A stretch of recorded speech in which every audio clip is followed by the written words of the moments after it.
From the National Library.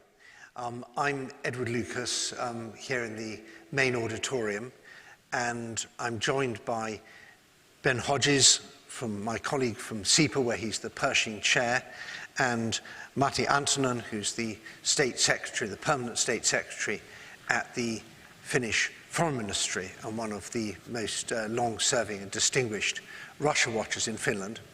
And from Oxford, I believe, in England, we're joined by Linus Kojala, who, when he's not in Oxford, is the director of the East European Studies Centre in Vilnius, Lithuania.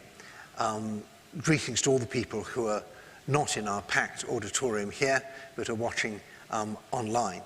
We're here to discuss a report from SIPA called Close to the Wind, which was a detailed, I think, 35 to 40,000 word assessment, an audit and assessment of the complex security arrangements of the Nordic-Baltic region. This is a subject that we at SIPA have looked at in detail in the past. We had a report in 2015 called The Coming Storm, which had the main recommendation that we should park the question of Finnish and Swedish NATO membership and concentrate on practical security cooperation. And I think in retrospect, that was a good call. But the strategic context remains really difficult. We have a continuing threat from Russia with increasing capability among the Russian armed forces and continuing aggressive scenarios to exercises such as the most recent Zapad and others. And we have a new kid on the block in the form of China. China now an actor in the Nordic-Baltic region, particularly with its pressure on Lithuania, which we've seen in the course of this year. We also have new questions about the American commitment to Europe, particularly stemming from the American-Australian-UK submarine deal, which has absolutely infuriated France and put big strains on the internal political decision-making in NATO. Just to add extra ingredients, we have a government change in Germany, and we have the crisis in Belarus, which is on the shores, on the border of the Baltic Sea region, although actually not on the border of the Baltic Sea. So there's plenty to discuss, and I'm really glad to have this panel, and we look forward to questions from you in the audience. And you can submit your questions via Slido, and I believe all you have to do is to tweet with the hashtag RigaConf2021. That's 2021, hashtag RigaConf2021. And by the miracles of modern technology, we will get your questions up on the screen, and I'll be happy to put them to the audience, or rather put them to the panel. So I'm going to ask, first of all, my friend and colleague Ben Hodges, who used to be the General Commanding American Forces in Europe, now is my think tank colleague, to outline the main conclusions of our report. Ben, we found the good, the bad, and the ugly. Edward, thanks. So this is the executive summary of the first phase of the report. We're doing this in two phases. The first 6 or 8 months were mostly analysis, and we've spoken with diplomats, academics, military leaders, current and retired, and journalists and industry partners from every nation in the Baltic region, as well as UK and US, about the security environment of the Baltic region. So that was our methodology, and we have published the findings here in phase 1 of that analysis. Phase 2 will be recommendations, and we expect to publish that in January. We had hoped to be able to do that at the Lithuanian snow meeting in January, but I'm hearing that that's going to be a summer snow meeting again, so we'll find an appropriate venue to release the rollout of the recommendations. But the findings, the kind of the good, bad, and ugly. First of all, the good. Security in the Baltic region is better than probably almost any time certainly in the post-Cold War 3 decades. Not ideal, but better. And that's because of increased awareness, not just in the nations, but also back in Brussels and in Washington, D.C., and in Berlin and London, that this really does matter. the deployment of enhanced forward presence battle groups, for example, after the NATO summit in Warsaw in 2016, a manifestation of that realization and commitment by not just the nations on NATO's eastern flank in the Baltic region, but also of our partners, Finland and Sweden. The fact that Sweden put troops back on Gotland Island was a powerful signal to everybody that the Swedes take the threat seriously. And Swedish defense spending has increased significantly here just in the last year. The deployment by the United States Army of pre-positioned equipment into Poland, all the equipment for an armor brigade was a significant part or commitment coming out of the NATO summit in Warsaw in 2016. The frequency of exercises has increased dramatically. In fact, sometimes too much, and they tend to overlap. But nonetheless, the investment that countries, including the United States, Germany, UK, are making into exercises in the region, such as the Defender 20 exercise and Defender 22 coming up. A huge investment. So these are all manifestations of improved security environment. Some improvements in military mobility. Again, a heightened awareness of the need for NATO forces as well as U.S. forces in a bilateral way being able to move as fast or faster than Russian Federation forces under peacetime conditions. This is an important improvement in our ability to provide security, effective deterrence, actually. And then finally, the Baltic Air Policing Mission, which has been in place now for a few years.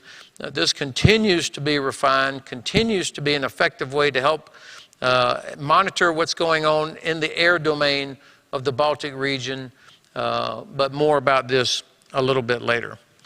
The bad. Of course, we could pick apart numerous things that need to be improved, but let me focus on 4 or 5 that I think are most important and which need to be, and our recommendations coming out in Phase 2 will address. Number 1, a lack of recognized threat. Depending on where you sit in Europe, not just in the Baltic region, but where you sit in Europe, and even in Washington and Ottawa, there is not an agreed upon threat or severity of the threat. Countries that used to be under the thumb of the Tsar or under the thumb of the Kremlin under the Soviet Union have an historical perspective that is different from, say, Berlin, Paris, London, and Washington. So the sense of urgency varies. And then even in the Baltic region, the Germans are concerned that the Balts are going to start a conflict. There just is a different perception of the threat, and that causes problems. Coherent and cohesive planning efforts, investment in the right sort of infrastructure needed to ensure effective deterrence, and it also leads us to have these disjointed exercises that don't give us the chance to practice a graduated defense plan for the region. The second sort of, in terms of the ugly or the bad, is we have serious gaps in intelligence sharing.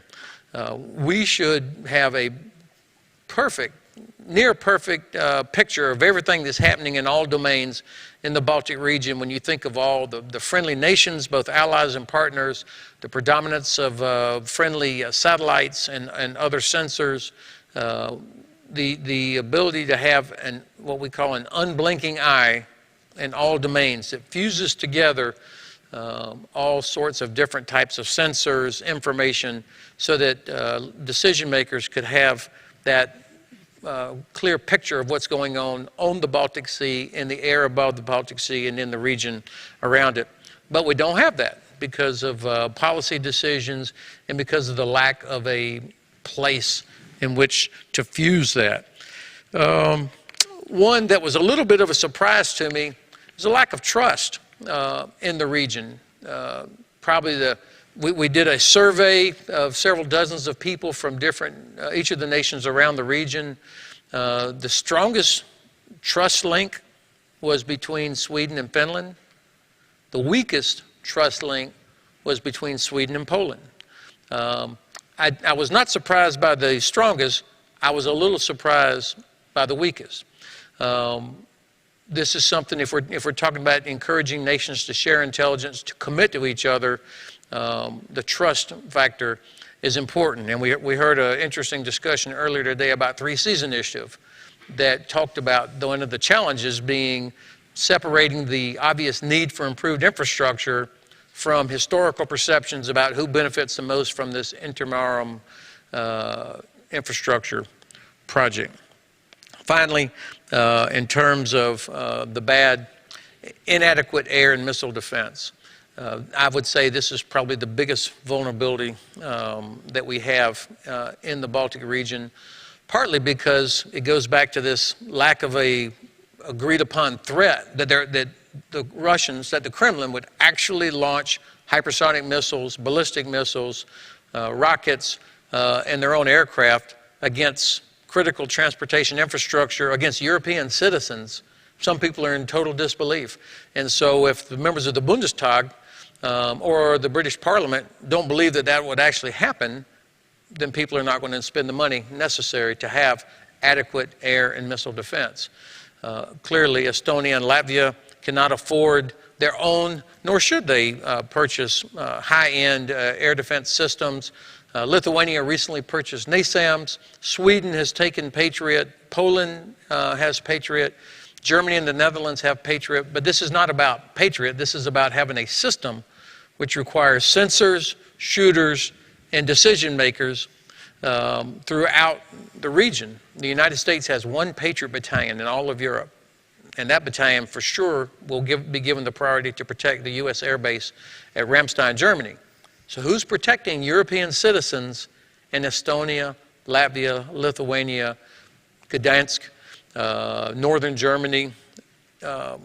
There's not adequate investment here. And then finally, the ugly. This may sound surprising, but the lack of serious exercises. I just bragged at the beginning about the frequency of exercises, but what we don't have is an exercise program that encourages, in fact, demands training to failure. Recently, General Andrzejczak, Chief of the Defense Staff, Chief of the General Staff in Poland, conducted an exercise, it was back in December actually, and in this exercise, he allowed it to run its course to the point of failure. In fact, in 5 days of the exercise, Russian forces in the simulated exercise were on the Vistula River. And he got huge criticism in the media for how could this possibly be. I think he should have been promoted, because without doing an exercise that goes to failure, you'll never identify those gaps, those shortcomings, the weaknesses in the command structure, the failures that need to be addressed. And so I think in terms of the ugly, this is something that has got to be addressed. And the other ugly thing that has got to be addressed is our command and control structure. We have lots of nations making lots of contributions to provide headquarters, but the authority of these headquarters is severely limited. The scope of what they're doing is limited. And this has to be addressed in Brussels, inside the alliance, by the NAC, because, of course, political guidance is key here, but also, frankly, at SHAPE, Allied Command Operations. SACEUR needs to say, Brunsum, Joint Force Command Brunsum, you are responsible for the planning and coordination of everything that happens in the Baltic region. And then point to Multinational Corps Northeast and Szczecin and say, you are the unblinking eye responsible for monitoring everything that's happening in the Baltic region. We have 2 division headquarters that have been provided, Multinational Division North, which is Danish-led. However, they're all sitting back in Denmark, and it really is more of a coordinating headquarters. It's not a legitimate division headquarters. And then you've got the Polish-led Multinational Division Northeast, and this is where this distrust begins to seep in, and this creates vulnerabilities that the Kremlin exploits today and will continue to exploit. Well, thanks very much indeed for that, Ben, and I can't stress enough, that's just a foretaste of the enormous amount of research that is in the rest of the report. The executive summary alone is so comprehensive it almost needs an executive summary. And then there's the full report behind it, and it's all on the SEPA website. I also, I think, may have misled the electronic audience here by telling them they could tweet their questions. I think what they actually need to do is go to slido.com and use the hashtag Riga. And that may also produce questions here on the screen. But now I'm so happy we've got someone from Finland, because if I had a euro or even a dime for every time Finland had come up during our research over the last few months, I would be flying here business class. We were the praise for the Finnish national comprehensive defence, for the conscription, for the military readiness, for the resilience, for the stockpiles, for the whole of society and whole of government response, for the Ariston Helmi operation and the message discipline that surrounded that, for the JASM missile. It just went on and on and on. And some of the pushback we got was stop telling that we should not be recommending the Finnish approach to other countries because other countries are not Finland. But anyway, I had to go through the report towards the end and remove some of the praise for Finland to stop it being unbalanced. But now we have Matti from Finland to give us your reaction to the report, both to the problem that we outlined and to our assessment of the way in which the region is dealing with it. Thank you, Ed, and it's really nice to be in a panel moderated by you, old friend. I'm not a professional soldier, never been. I was an amateur soldier, as many Finns, for a year, and I was not promoted for my military capabilities. I was kind of kept at very low levels. But I tried to give a kind of a Finnish perspective and a diplomat's perspective. Most of the European nations have organized their defense in the framework of NATO. We have not. We are so-called non-aligned state, but what we do, we try to do everything to keep Finland safe, and in that way, I mean, take our responsibility of defending a sizable country in Europe, a sizable geographical entity, size of Germany, with our resources. I think that's already quite a lot of responsibility for European defense. And we have been investing in our defense, but maybe a few words about how we see the kind of security and defense policy of our nation. First of all, it has to be based very deeply on our values, on our democratic structures. Every 4 years, the government makes a report on foreign and security policy, which is then being completed by a report on defense policy. And both these reports have been just recently published, and I think they show that there's a consensus, a national consensus on these things. And I think that's very important for a small nation. Secondly, we are building partnerships. As mentioned, we are a major partner for NATO. We have a partnership, and as pointed out here, a partnership with trust with Sweden. And we are working with other major players like Germany, United States, United Kingdom, France, closely. But we have also structures in the region which keeps our dialogue with our eastern partner, Russia. We have a bilateral dialogue, but we have also different other ways of having dialogue with our eastern neighbor, Russia, in the Barents Council, which we are going to chair starting from next month, in the Arctic Council, where all the 8 Arctic countries are being united and where Russia is now heading the Arctic Council. We have the Council of Baltic Sea States, a structure which was created after the breakup of the Soviet Union, and so on. So this is the framework where we kind of continue our very kind of well-founded foreign and security policy. And what we have done, we have invested in our defense. We have invested in Navy, And this autumn, we are going to make a decision how to replace the 60 plus F-18s, the air defense capabilities, which is going to be a major thing for us, because it's going to, mean going to give a map, a chart for our air defense for next 25, 30 years. And then, for example, with Latvia, we are cooperating with the Armored Personnel Carrier Project together, which is providing, good quality hardware for our land forces. So we are investing, and we have been investing continuously. We still keep the conscription system. That has proved to be a working system for us, because when you have to defend a large country, you need troops on the ground. Only 10,000 professionals would not be possible with that kind of force to defend 340,000 square kilometers. You need people, and then for that reason we have stuck to the conscription. So maybe some ideas on this report. The Baltic Sea area is one thing, and the tensions. There are certain tensions, but there are also, we shouldn't be exaggerating them. But what is interesting and what is changing maybe more is this Arctic area. And even though we are not on the Barents Sea, but it's only 15 kilometers from our border to the Barents Sea.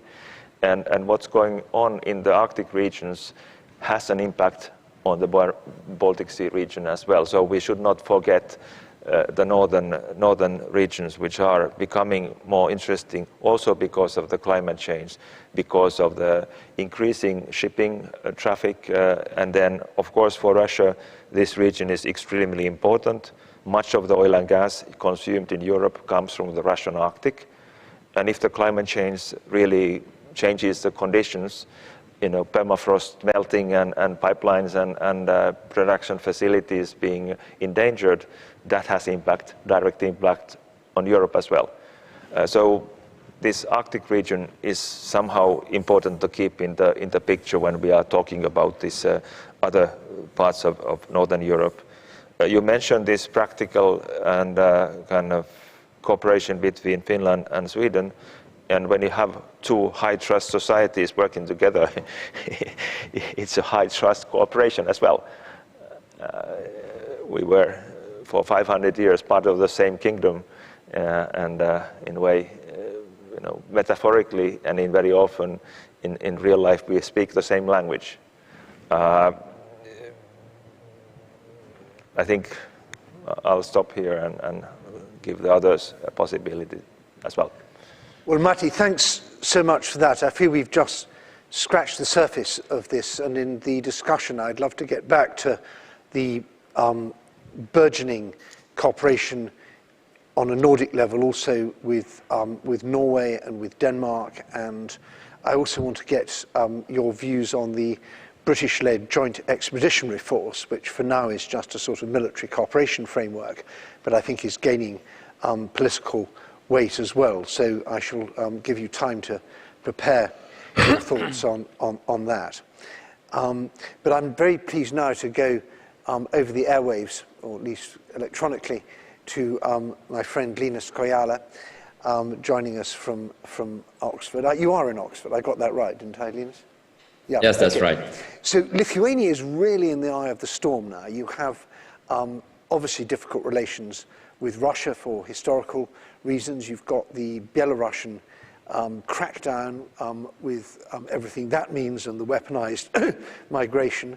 And your very bold new government also felt that Lithuania didn't have enough adversaries and has also taken on the Chinese Communist Party, which runs a country 400 times larger than Lithuania. And the Lithuanian government doesn't seem particularly bothered by this and just says, well, we brought down the Soviet Union, so the Chinese had better watch out. So give us a Lithuanian perspective on regional security, both in terms of the problems and also from a Lithuanian point of view, what should be the solutions?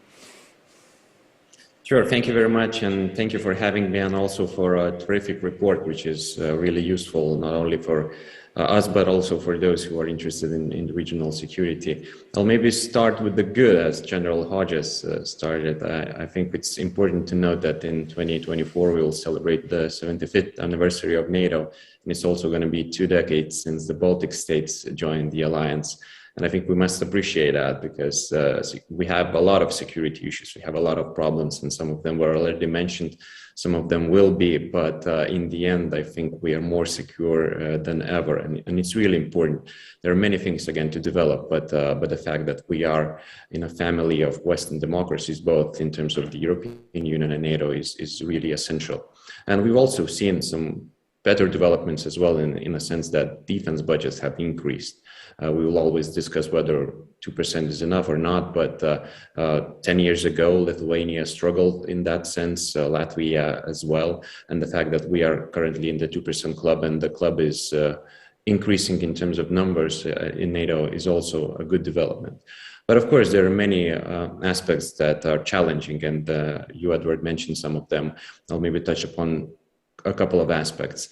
First of all, I think we all see that the global security landscape is changing, shifting. And it's important that NATO should remain the core and coherent security alliance, because it seems that sometimes, ad hoc alliances or coalitions of willing may push the overall NATO a bit to the side, or at least will not dominate in the sense that it should be. So I think this coherence of the alliance and the unity of it and ability to make decisions all together is really important, so not to leave some gaps. Now, the other aspect is, of course, the role of Europe. And I think we've had a lot of discussions about strategic autonomy and other important ideas, but I really liked what was said recently by the National Security Advisor of the US President, Jake Sullivan, when he emphasized that it's important to be practical and specific, and in particular to answer questions what, how, and when, rather than to maybe discuss some very ambitious and bold ideas which will not be implemented, at least in the nearest future. And in that sense, I think the report touches upon, for instance, military mobility, where European Union can and is already playing a role and can really make a positive difference in ensuring that the alliance such as NATO is more effective in tackling some of the biggest issues related to security of those countries that are a bit on the periphery in a sense of their geography. The other aspect is, I think we shouldn't forget, when we talk about the Baltic states, when we talk about the Baltic Sea region more in general, we shouldn't forget that we depend a lot on security situation in Ukraine, in Moldova, Georgia, and other Eastern Partnership countries. It seems that this is not a sexy topic at the moment, the Eastern Partnership, but we shouldn't forget it, because if developments in those countries are positive, then the overall security situation changes in a positive light in the Baltics as well. If it's not, then vice versa. So I think it shouldn't be forgotten that when we talk about China, when we talk about the transatlantic relations, we shouldn't forget the Eastern Partnership and member states of this initiative. And also, of course, you've mentioned China and the pressures of China, and I think today had a statement by the Chinese ambassador in the United Kingdom criticizing a bit the solidarity of British vis-a-vis Lithuania and its positions on Taiwan and China human rights overall. Now, I think it's really important that I think Lithuania helped to put this topic on top of agenda of some political leaders, or at least this is a very interesting topic for many of us to discuss in conferences and beyond, because previously I think we tended to avoid it, possibly because there is no consensus among 27 member states of the European Union on what policy on China should be and what are the priorities of that policy. And we've seen some developments which were not necessarily supported by all of the member states with regards to the investment agreements and etc. But I think Lithuania made this decision partly to focus on it and to enable us to discuss because it's going to be a topic of importance in decades to come. So it's better to tackle it early and to try to reach some sort of consensus rather than to leave it out for a while. And finally, of course, the weaponized migration is a really big problem. I think we all understand that migration is a huge issue for multiple countries all around the world for multiple different reasons. And of course, it's a big human rights concern, but also a concern in the sense that we see authoritarian regimes such as Belarus weaponizing people and putting them in a terrible position in between the borders of states. And Lithuania, Poland, and Latvia is suffering of that at the moment, the most possibly, but it's not limited to those three countries. So I think it's really important to find mechanisms to pressure those regimes so that this weapon of migration would not be used in the future, because it's very problematic, and we see that it's difficult to reach, again, a consensus on the EU level on how to reform the migration policy in order to avoid such circumstances in the future. But it's needed to be done because migration will be an issue. Thank you. Well, thank you, Linus, and I'm sure we'll come back to Lithuania again in the course of the discussion, and I also want to get your perspective on some other things. But I was very struck by your point about specifics, and there was one element that I was really struck by in the research, which comes under the good category, which is Lithuanian-Polish military cooperation. And there have been times in the past when Lithuanian-Polish relations were, to put it mildly, not great. And to some extent, the military cooperation suffered. And that's changed from night to day in terms of the closeness of the cooperation between the two countries. And I thought, and Ben, you've worked very closely on this with your previous report for SIPA on what we don't call the Suwałki Gap. The Suwałki Gap is a bad phrase, please don't use it. You should call it the Suwałki-Alytus Corridor, because the point is it's not a gap, it's a corridor through which Poland is connected to not just Lithuania, but obviously Latvia and Estonia. It's a really important narrow neck of land, of great strategic importance. And I guess you must be quite pleased with the progress made since you started looking at this, Ben. Well, the relationship between Poland and Lithuania is essential for a variety of reasons. Number one, this particular neck of land that you just referred to, the Suwałki Corridor, that is the land bridge between NATO and its three northern allies, Lithuania, Latvia, and Estonia.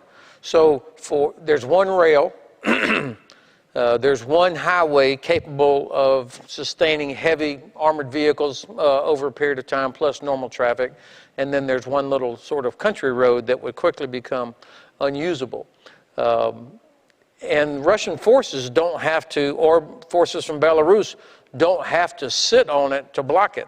The range of modern weapons, the use of electronic warfare, the use of cyber, all are devices, capabilities that could literally cut or separate Estonia, Latvia, and Lithuania from the rest of NATO and create or present us with a scenario by which the Kremlin says, Spain, Italy, France, do you really want to get into a nuclear conflict over these three small countries?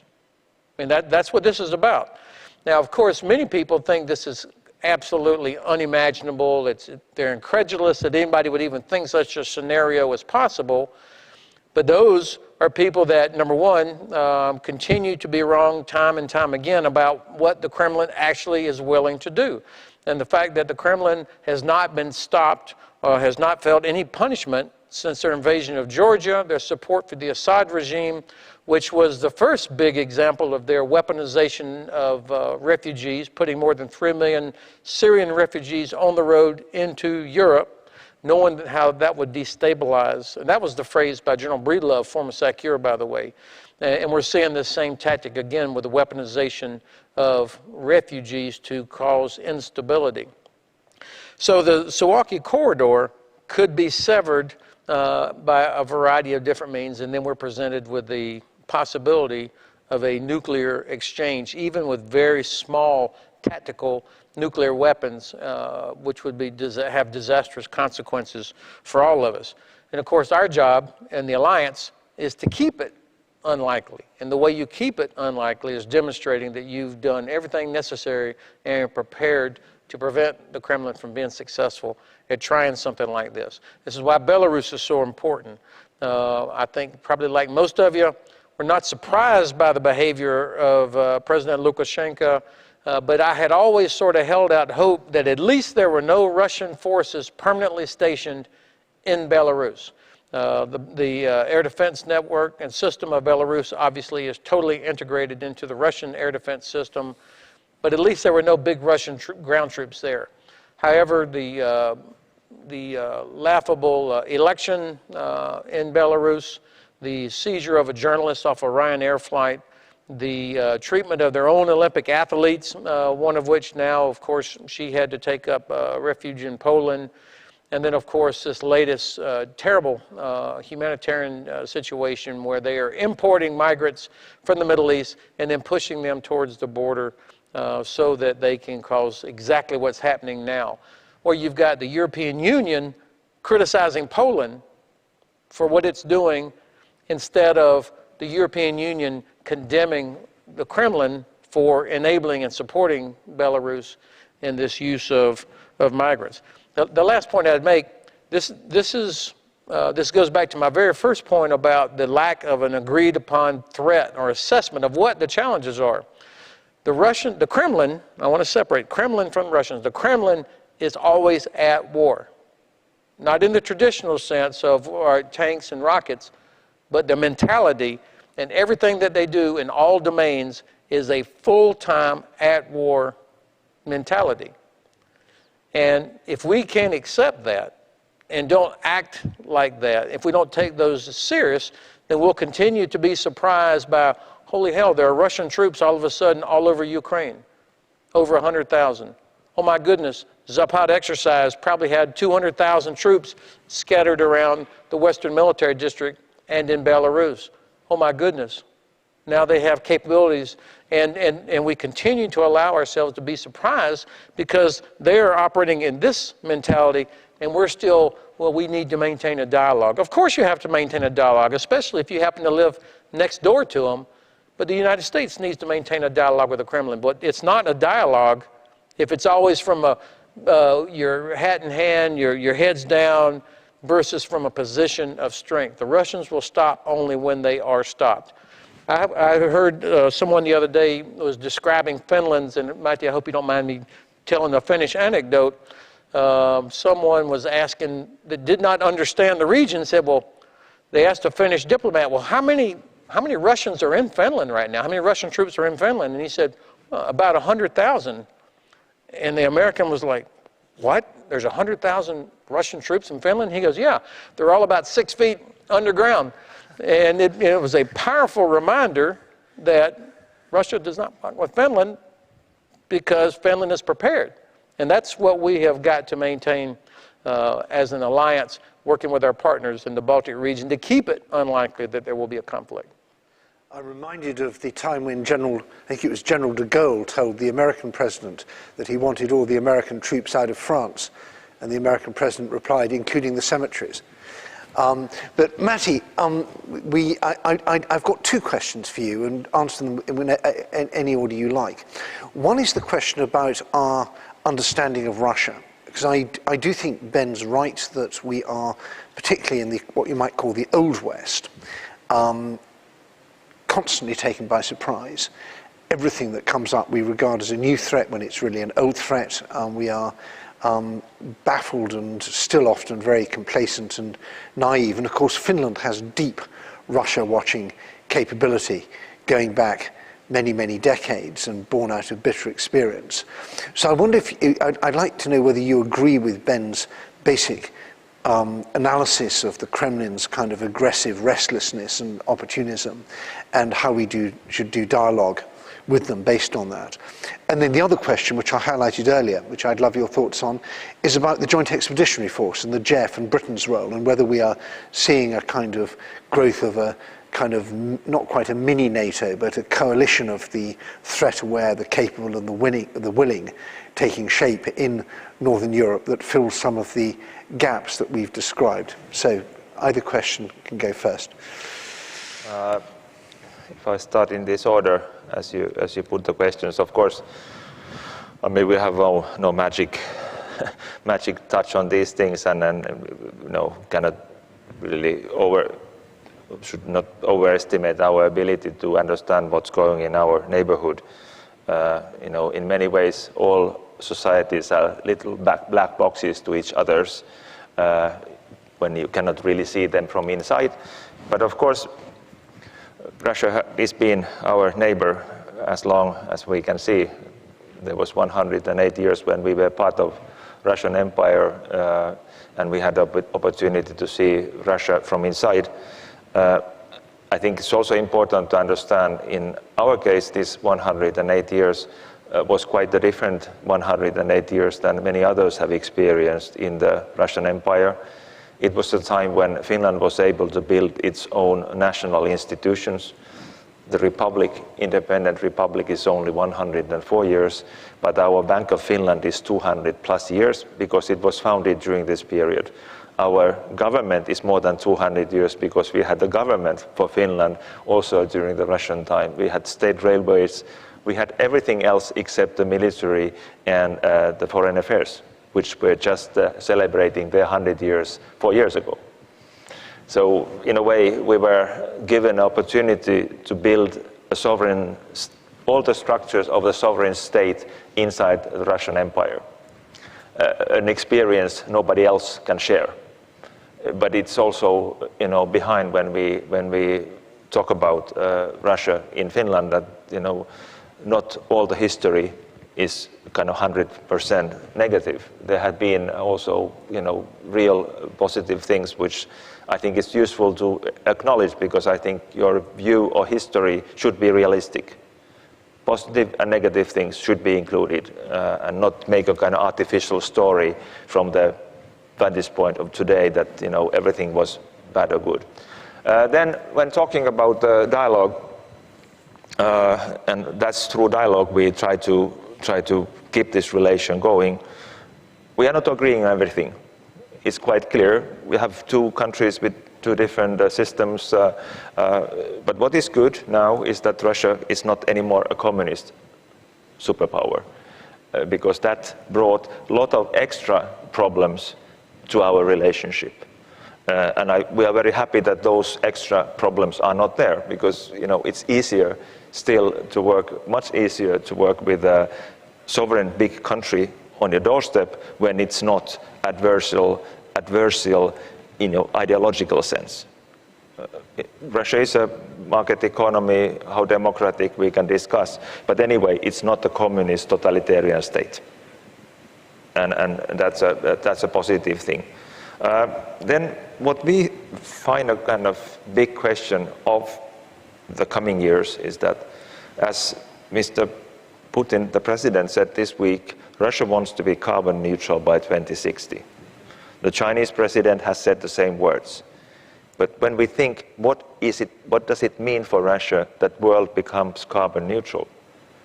For a country which is very much focused on production of hydrocarbons and their export, this is going to be a major thing for countries like Russia, Nigeria, and other oil producers.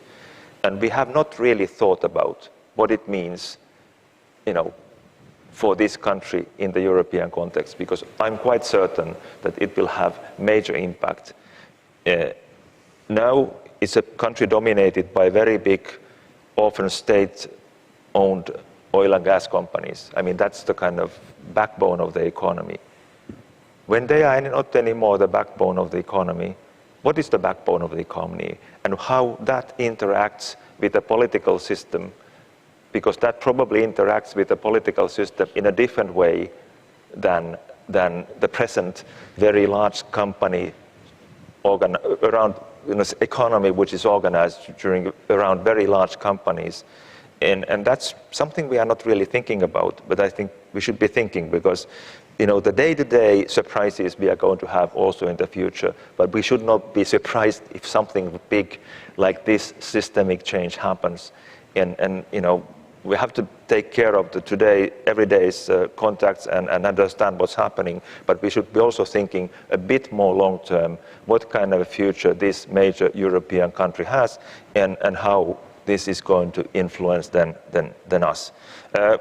Concerning this expeditionary force, I mean, that's part of our idea to have good relations with, direct relations with major European players like UK, France, and Germany, and this is in the framework of that, and we'll see. It's rather a new thing, so very difficult to assess what kind of impact it will have, but it's part of the kind of structure where we have relationships with all the major players, and especially now when UK is out of the European Union, we cannot have that kind of a dialogue inside the European Union with the United Kingdom. Thank you. From what I hear in London, we are expecting some big announcements on the Joint Expeditionary Force, so watch this space.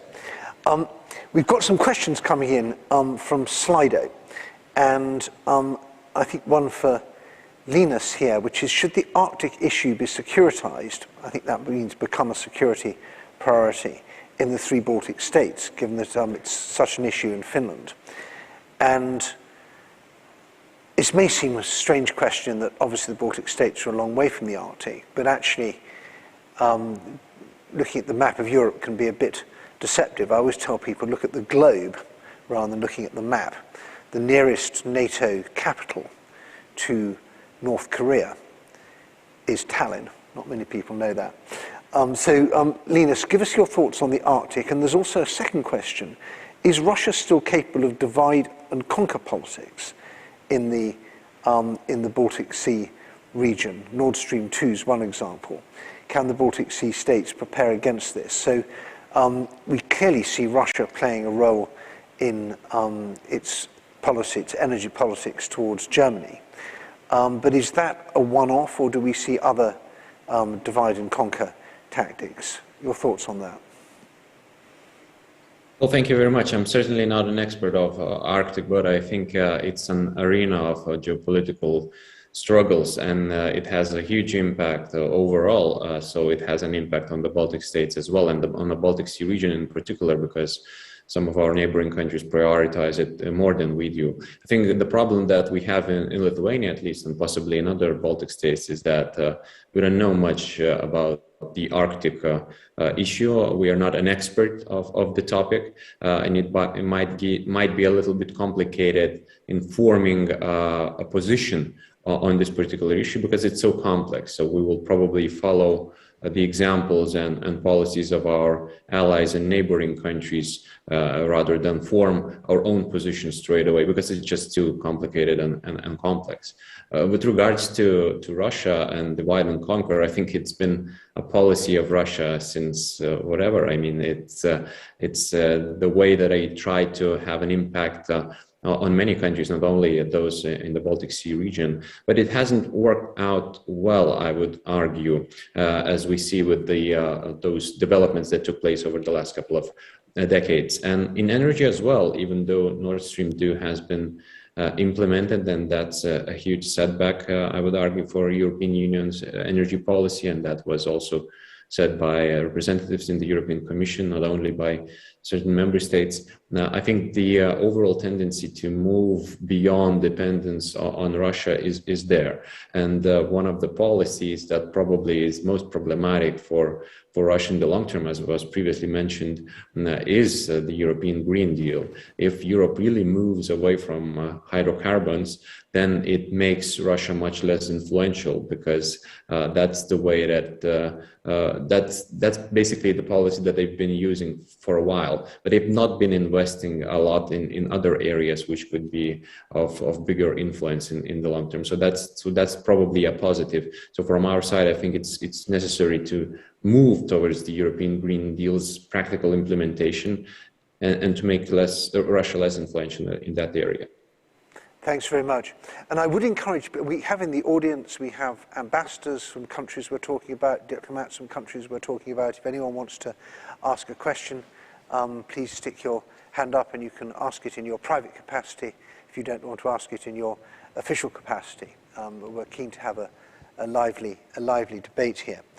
I want to come back to Ukraine because it seems to me we've talked about Nord Stream 2 and the real victim, and in a way the victim of Nord Stream 2 is Germany because these pipelines export corruption as well as exporting gas. But the biggest blow is to Ukraine and its capacity as a transit country.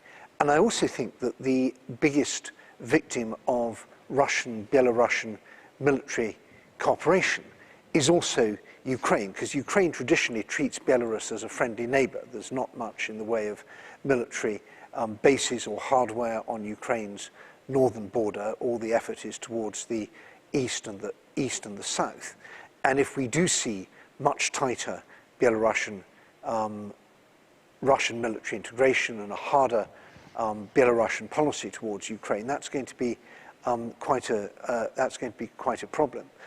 And we also see the coming winter with Ukraine stuck with low gas reserves and the prospect having to buy gas at top dollar from Western suppliers using reverse flow on the pipelines.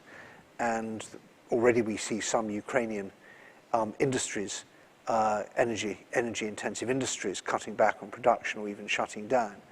So I really worry about Russia using this winter gas crisis. And I'm going to ask both our panelists, Ben and Matti. I'm sure, Matti, Finland is totally well prepared for the winter. You always are. But do you worry that Russia may use the winter gas crunch against Europe? And Ben, your thoughts on what we can do to help Ukraine. But Matti first.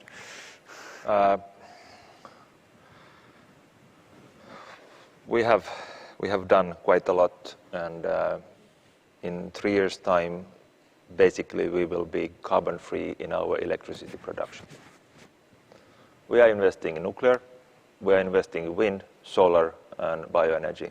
So, in 3 years, you're going to be carbon-free? In electricity production. That's an amazing achievement. I didn't On know. a yearly level, of course, we are buying and selling because, you know, we have a Nordic electricity market, but we have this major power plant hopefully coming on stream in summer, which will raise the share of nuclear to 40. We have around 10% of our electricity coming from wind. It's going to double in 3 years, and this 10 plus 10 is 20, and we are importing around 20 at the moment, so it makes us more or less self-sufficient on electricity imports, and the coal is on its way out. There's a decision to stop using coal as an energy source by 29, and that's going to happen. So basically, we will have some maybe gas turbines for you know peak production, but basically we will have a non-fossil fuel electricity system by 25, and that's energy security. It doesn't come cheap. I was in the NATO center yesterday, and my basic message was that, you know, security costs money. You have to be willing to invest in your security, also energy security, but then you can also get results. But it's a very long-term work. You know, you don't get these things quickly, so it's better to start always early. You know, with long-term projects, it's better to start today than tomorrow because it's you know, it's again delayed 1 day, and every day is important. So this is my message always, that we need more market economy and more investments in energy. And then market economy is quite good at taking care of many problems we have when we have the right incentives to use those tools we have at our disposal. It is paradoxical that the emission trading system we have now in the European Union. The European Union originally in the negotiations of Kyoto hated that idea because that was an American idea. Americans sold us the emission trading system. We bought it, and now it's functioning quite well in pushing Europe away from fossil fuels. The Americans didn't use it, and you know, it's interesting from that point of view. Europe is all too dependent on fossil fuels, and we should have been working much earlier and much harder to get rid of those It would be good for climate, it would be good for our environment, and it would be good for our security. Unfortunately, not enough was done. And now, at the same time, some countries wanted to get rid of nuclear. Somehow you have to produce this electricity, and it's becoming even a more problem when you don't have this nuclear capacity. It has to be replaced by gas because you cannot replace that with coal. That's not exactly a step in the right direction when the main goal we have is to fight the climate change, and increasing the use of fossil fuels in this kind of situation sounds really strange. But we are not on that road, but unfortunately some of our European and other partners are. But I'm rather optimistic on the long run that we are on the right track, and therefore this point on what it will do for the economies and societies of the major oil-producing countries, I think, still valid, but it's not going to happen very quickly. Concerning this year, I think there most likely is going to be enough gas, but because the gas was so expensive in spring, people didn't want to buy it. They thought that it's going to be more cheap. In the autumn, it didn't, and now the places to store it are half, if not half empty, not full, when they should be full, because people wanted to save money in spring. What I said about energy security and cost comes back here again. Ben, your thoughts on maybe focus on Ukraine and the danger they're facing? If you allow me, I do want to comment on one thing about Germany and gas, and then Sure. and then directly to Ukraine. I live in Frankfurt, and of course, all of you know we just had an election there in Germany. It's almost certain that the Greens will have a major role in the new German government. Yesterday, the SPD Spitzen candidate, now the leader has said that he expects to have formed a government before Christmas. So that would indicate that the negotiations are moving along pretty well. And the Greens have opposed Nord Stream 2 from the very beginning. They're very tough on the Kremlin. They're very tough on the Chinese Communist Party. So it's going to be interesting to see how Germany reconciles this emphasis on climate change and environmental issues, which was probably, certainly for young German voters, the issue for them. And then the clock winding down on approval of Nord Stream 2 and what that means on what the Germans call the traffic light coalition with SPD, Greens, and the Liberals. Of course, the Kremlin is watching this very closely as well, and I think it's not just a coincidence that President Putin is absolutely using energy as a weapon, which he said he would not do, in which the German said you can't do this, and the United States says you shouldn't do this. But again, back to my earlier comments about they stop only when they are stopped, and it's laughable that anybody believes for a second that the president of the Russian Federation would, okay, we won't use energy as a weapon, and that's this Nord Stream 2 is the latest development in that. And how do our Baltic allies, how does the rest of Europe get off of that? Three Seas Initiative, of course, is about vertical north-south infrastructure, including energy infrastructure. It's still astounding to me that Latvia, Lithuania, and Estonia are still connected to the Russian and Belarusian power grid. I think you and I together were in Lithuania about 2 or 3 years ago talking to at the Energy Center of Excellence. And there was a plan that we were going to do this big test to show that we could delink, Lithuania, and it still hadn't been done. And this is incredible to me. I think, Matti, you're exactly right. Long-term projects, every day you wait, that just pushes either the catastrophe or success further down the road. And here we are, and winter really is coming. I was in Kyiv this past weekend, and it literally is getting colder there already. I mean, you see the big coats and hats are coming out, and that begins to focus people's mind. And you start looking around, where's the heat coming from? Now, as to Ukraine, what an incredible history, culture. I love Ukrainian people. I want Ukraine to become a member of NATO. But there's no point in wasting energy on it right now, wasting time on it. It's not going to happen anytime soon. There are two things that the United States needs to do first before we can seriously talk about the possibility of Ukraine becoming a member of the alliance. By the way, same for Georgia. Georgia should already be in there. But again, there's some things that the United States needs to do first before we can talk seriously about this. Number one, we have to have a strategy for the Black Sea region. Ukraine is a wonderful country, but when you talk about strategy, it's only about the map and it's about interest. It's not about emotion and do I like or not like a leader or the people or whatever. It's got to be without emotion. It's got to be about geography and what are our interests. And the Black Sea region, why should we care? Why do we care about the Black Sea region? Number one, we have 3 NATO allies that are there, so we have to be prepared to help with their collective defense, Turkey, Romania, and Bulgaria. We have friends there, Moldova, Ukraine, and Georgia. So we have to think about how do you deter Russian aggression in the Black Sea region. But also, if you take the Black Sea and move it to the middle of the map, you begin to realize the Black Sea also is an important bulwark against Iran.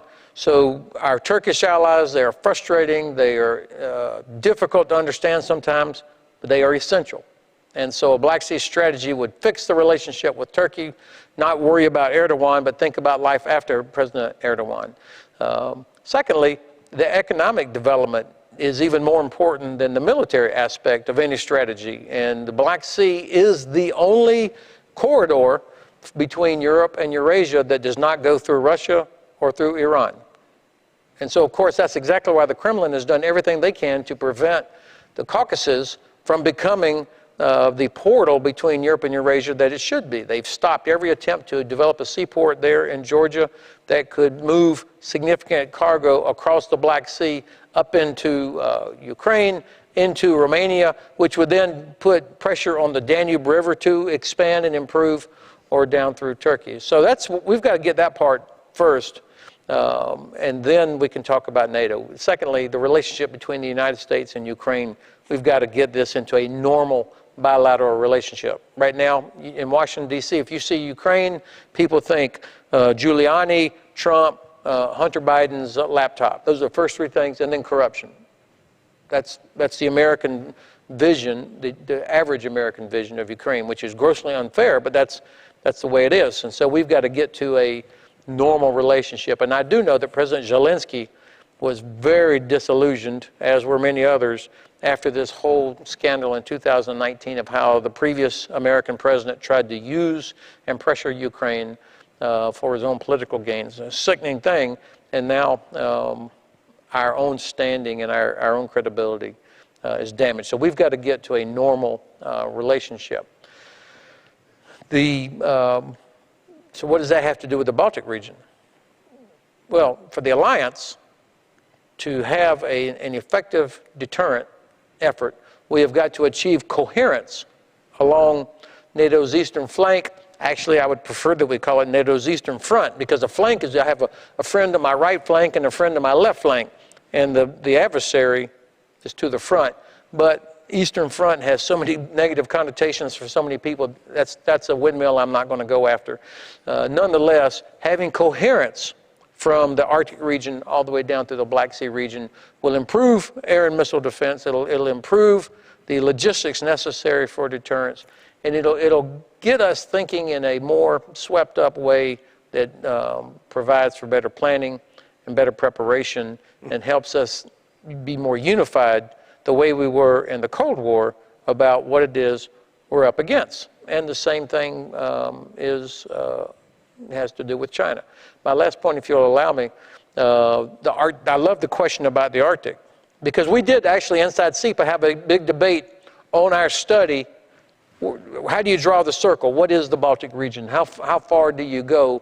And we made the decision not to include all of the Arctic, because that was such a significant, important part of the issue by itself that we made that choice.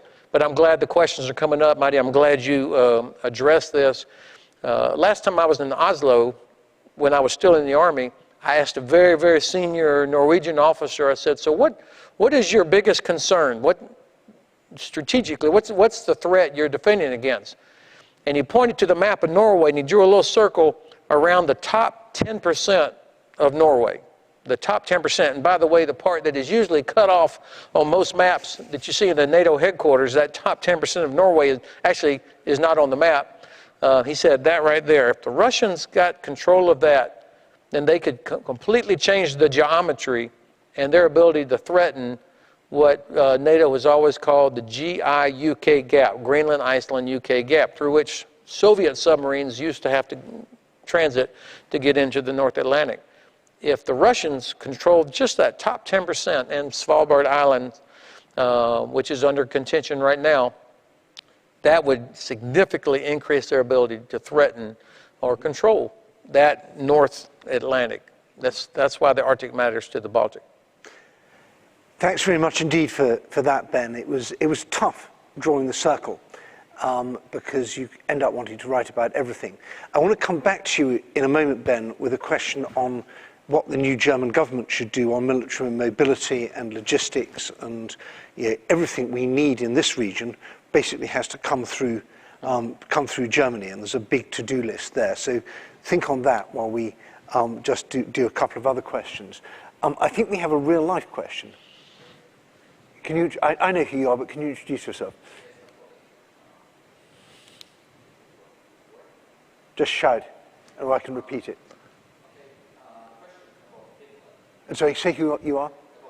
Yeah, and who are you? Right.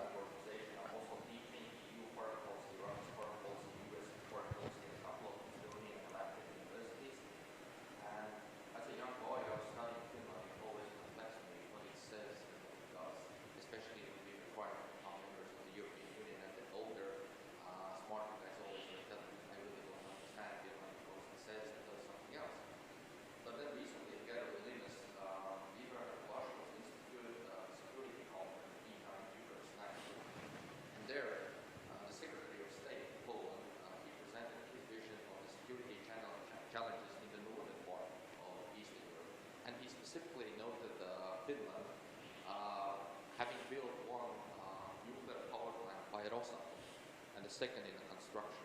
And now we're debating all this like energy, green energy, secure energy, and safe energy in the long term, and diversification from fossils to something else. And the question is like to the Finnish State Secretary, of course, do you see a problem, such huge interest groups as Rosatom being a part of Finland's and Nordic energy infrastructure and market? I think it's a security challenge. So this is a question from Sandish Thrada, from the very well-known Latvian security expert, and he's asking, is it a problem for Finland that Rosatom is part of your nuclear power future? Matti, do you want to answer that straight away? Yeah, I mean, we have at the moment 4 reactors in Finland. They're responsible for some 28% of our electricity. 2 of them are former Soviet Union. I mean, they're produced by the Soviet Union. This VVR 440 reactors, and then 2 Asea-Atom Swedish ones with the Swedish technology. They have been working. All of the 4 have been working fine. Now the question is that whether we will be prolonged the 2 Russian reactors, because they are the earlier ones. They have Soviet basic technology and then Western security.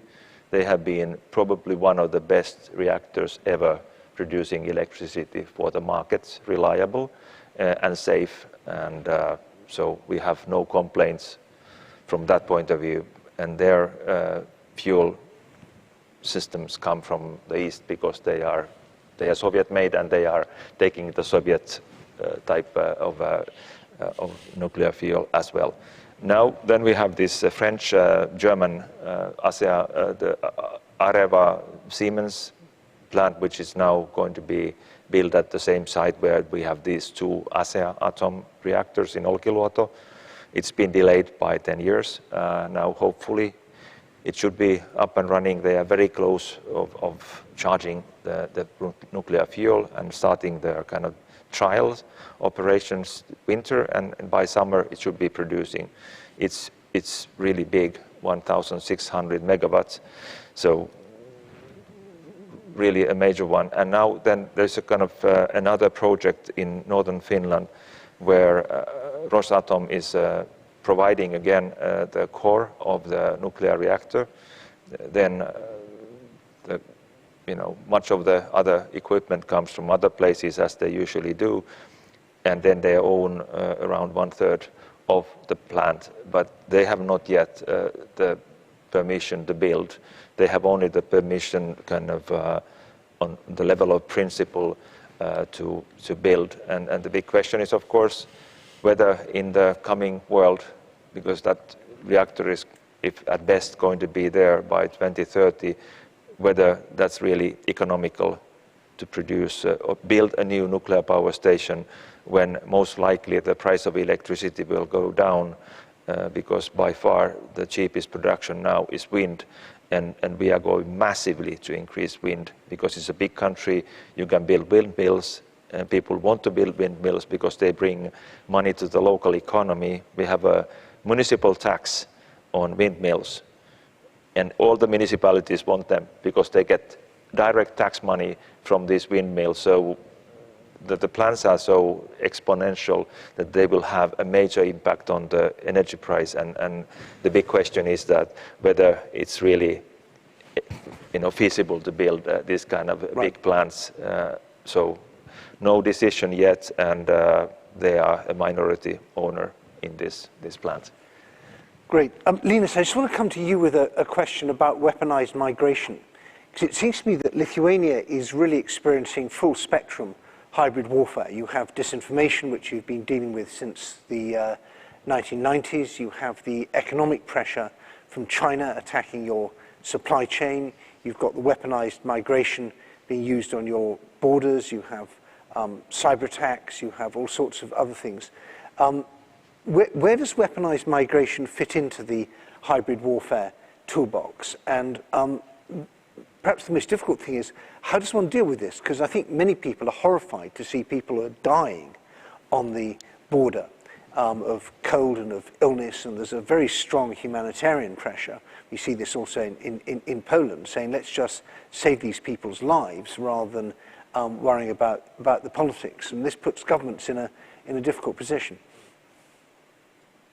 Yeah, that's a great question. You've mentioned the scope of hybrid threats that we are facing, but probably weaponized migration is the most visible, the most emotional issue for Lithuanians and beyond, because it's there. I mean, every day dozens of people try to cross the border, sometimes even more than 100, and then it becomes a huge legal challenge, it becomes a humanitarian challenge, it becomes a national security challenge, becomes a logistical challenge, and multiple other challenges at the same time.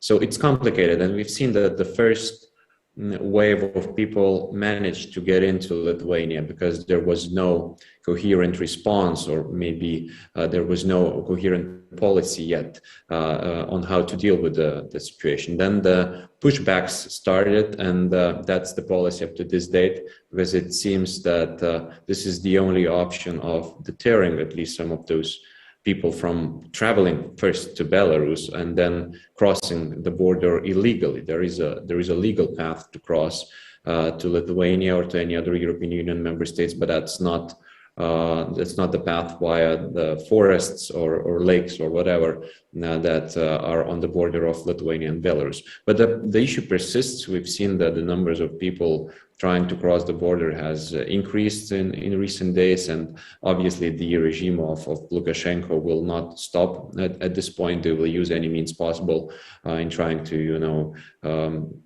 show chaos or to reveal that the European Union member states are not dealing with the humanitarian aspect of migration properly. But it's a challenging aspect, because you have to find the right balance of keeping the Western standards of human rights and also of avoiding being a target of a regime which would use those people in order, again, to sow chaos.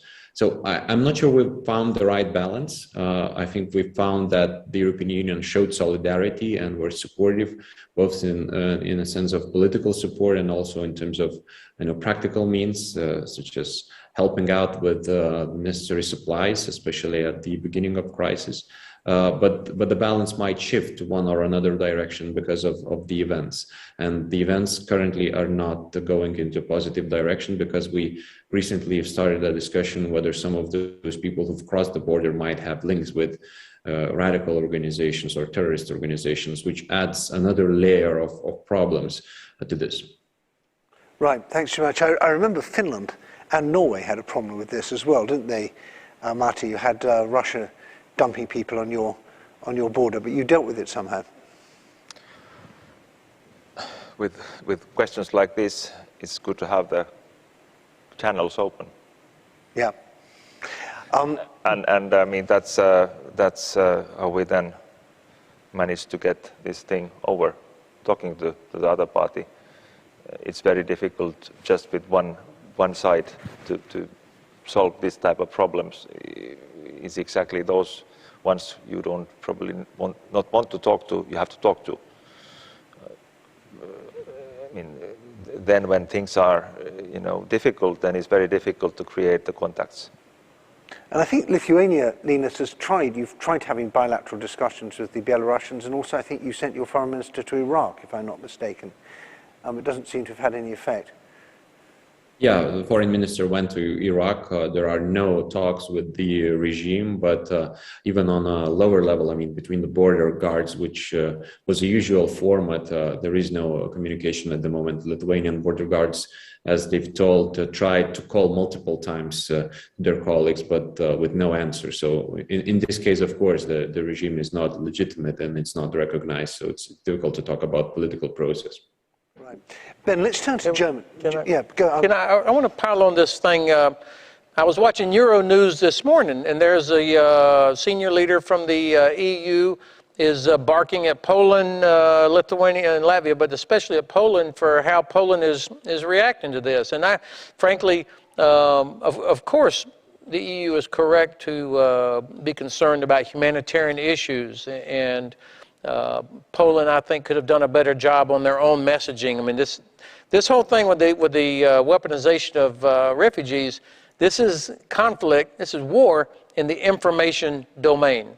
And right now, we are losing this. When you've got the EU criticizing one of its members for refugees that are being imported by Belarus, which would not be happening if the Kremlin didn't want it to or didn't allow it to happen.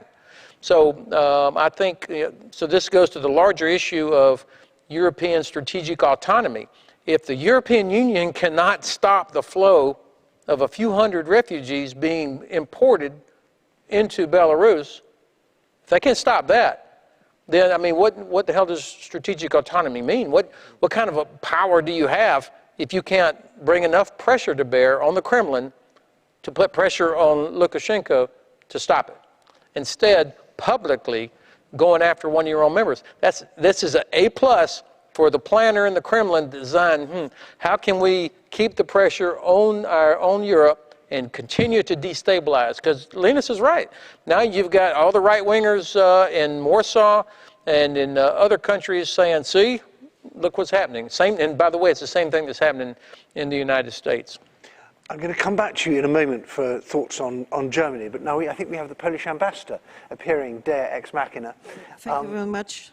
Thank you for this interesting discussion and for possibility to being here.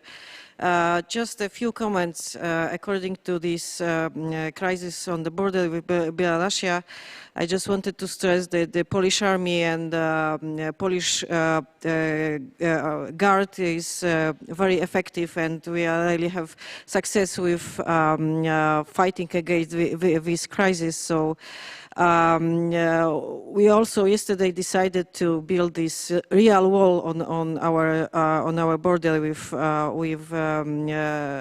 Russia, and we really have an excellent cooperation with Lithuania and also the other Baltic states. Our prime ministers are in direct contact. So I think it's also very important because four prime ministers, because it was also Estonian prime minister who had common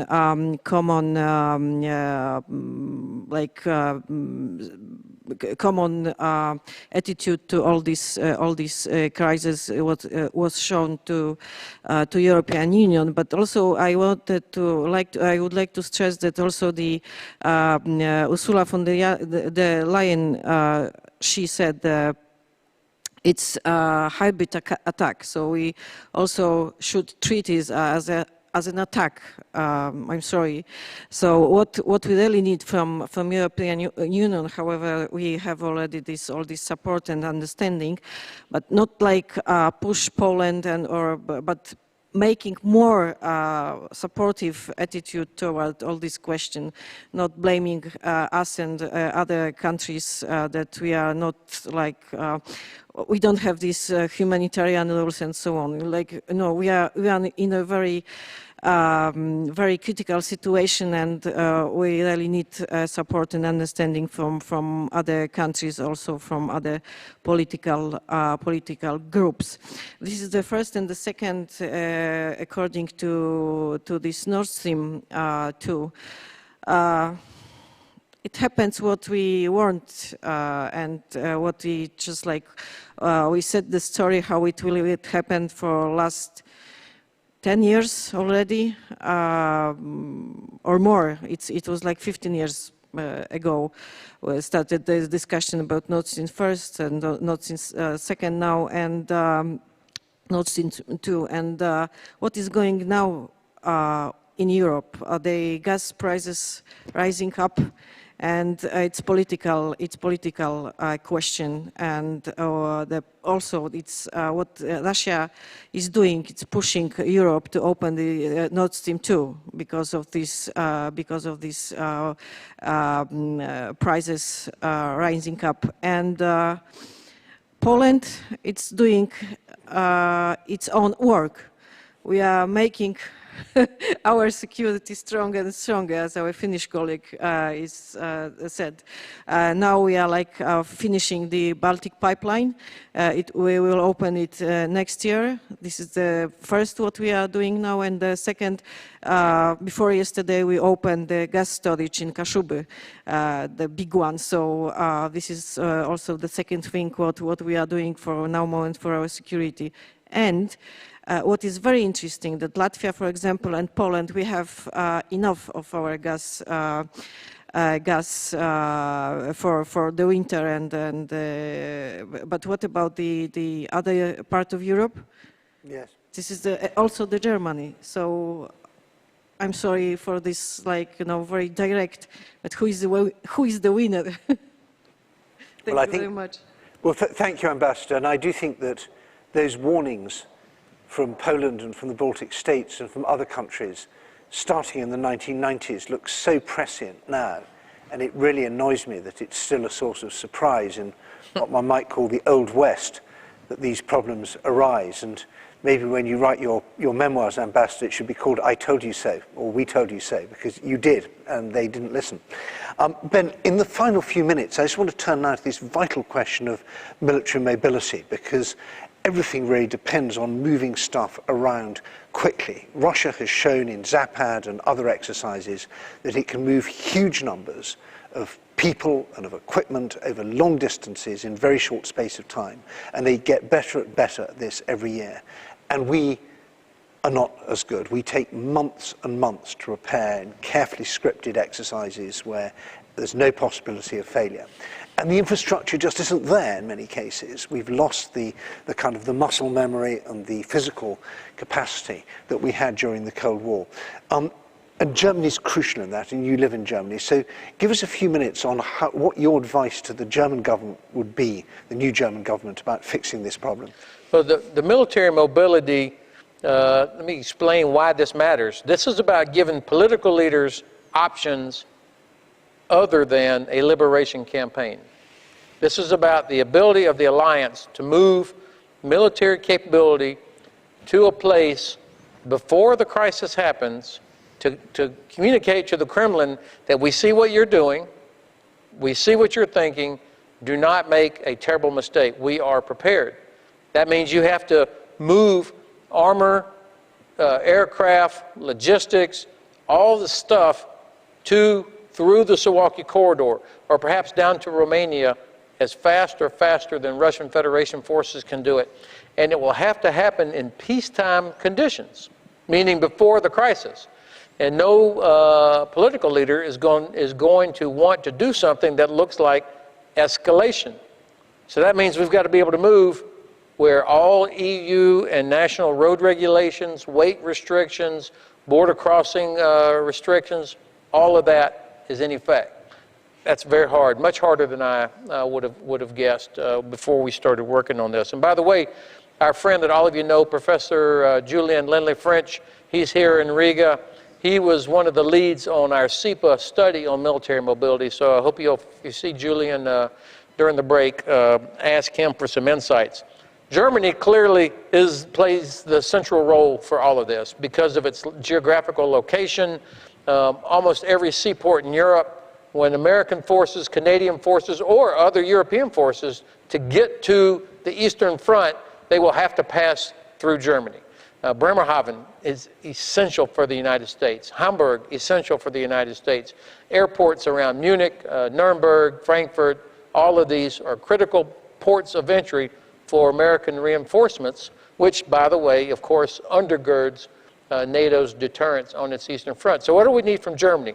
Number one, we need Germany to invest in infrastructure so that we can, in fact, move quickly through Germany. Rail, airports, seaports, and all of these have to be protected from cyber disruption. So I think in order to incentivize that, and by the way, every German I know thinks that Deutsche Bahn is not all that good. Even though it's better than just about any other rail system in the world, the Germans are like, oh, it's 2 minutes late here and there and there. And there is not enough, capacity to carry armored vehicles that the alliance needs. So why not incentivize Germany to invest more in this by giving them credit towards 2% on what we really need? I mean, we expect nations to invest in air defense, missile defense capabilities to protect against rockets, but yet the most likely threat against the port of Bremerhaven is not an Iskander missile, it's cyber that would shut it down just as effectively. So we should incentivize them to invest in cyber. Secondly, the PESCO project. This is I'm sure most of you know, the European Union has established PESCO, the Permanent Structured Cooperation, as a mechanism for solving a lot of the security problems. One of the specific PESCO projects is on military mobility, with the Netherlands as the lead nation, Germany as a supporting nation. This is the project through which millions, hundreds of millions of euro would be invested into the necessary infrastructure. Unfortunately, it feels like most of that money is going towards improving the tunnel between France and Italy so that vacationers can move more quickly to go to the Alps versus enabling Allied armor columns and formations to be able to move quickly into Lithuania and Latvia. So this is where PESCO, I think, needs some serious pressure, a unified effort. The United States, Norway, and Canada have all asked to join as third-party nations. Germany should say absolutely yes. Paris, quit whining about it. Yes, let's get the United States involved in here because they'll bring real emphasis and resources. Thanks so much, Ben. I don't know what the French is for quit whining, but we'll work that out. I hope there are no French diplomats in the room. I hope there are. Okay, I hope there are French diplomats in the room. Please send this message back to Paris. We've just got 2 minutes left, so I'm just going to ask Linus and Matti just to give us one practical thing that we could do in the next 12 months that would improve Baltic Sea regional security. Matti, you go first. Difficult to say what's the only thing, but I think how we see the world ahead is that it's becoming more and more digital, and I think European level and the regional level, the cybersecurity can and should be improved. None of our functions will be there. The schools, the ports, the health system will not be there if we cannot work in a secure and a reliable manner. And this is going to be a big thing for Europe the coming years and coming decades. It's going to be a big thing for the world and for this region as well. A lot more is needed. Well, thanks for highlighting that, because this epidemic of petty fraud and ransomware and so on is just going on all the time. And if you had, if you had Russian or Chinese human beings walking into hospitals and closing them down and demanding blackmail money or pickpocketing people, we would say that's terrible, we've got to do something. And yet when it's cyber criminals based in these countries stealing money, we go, oh, well, that's just cyber, it's too complicated, what can we do about it? Linus, final word from you, from I was going to say from the frontline state of Lithuania, but from the rear headquarters of the frontline state of Lithuania, which is Oxford University. You're on mute. Is it okay now? Yeah. So very shortly, I think we should work on common migration policy. I think that's very important for the whole of the European Union, and it's difficult to expect a radical reform in 12 months, but I think we could work on it. And I would love to see one element in this being a big humanitarian mission to look after the migrants inside Belarus. I would love to see a field hospital or some other, just to, it's so heartbreaking to see these sick kids and sick people and the Belarusians not looking after them. And I think if there was anything that we could do either at an EU level or from the Polish, Lithuanian, Latvian level to show that we are not hard-hearted and trying to, through the Red Cross or through some other means, to provide basic humanitarian care, that would be a very important part of the values message. So thank you very much. I'm Edward Lucas from SIPA. I've been joined by Ben Hodges, my SIPA colleague, Martti Antonen, the Nestor of Finnish Russia Watching, Linus, who will one day be the Nestor of Lithuanian Geopolitics from Oxford University. Thanks very much to our hosts here at the Riga conference, to the people in the hall and the many more people who joined us from outside, and look forward to seeing you at the next session, whether it's atom to atom or electron to electron. Thanks very much.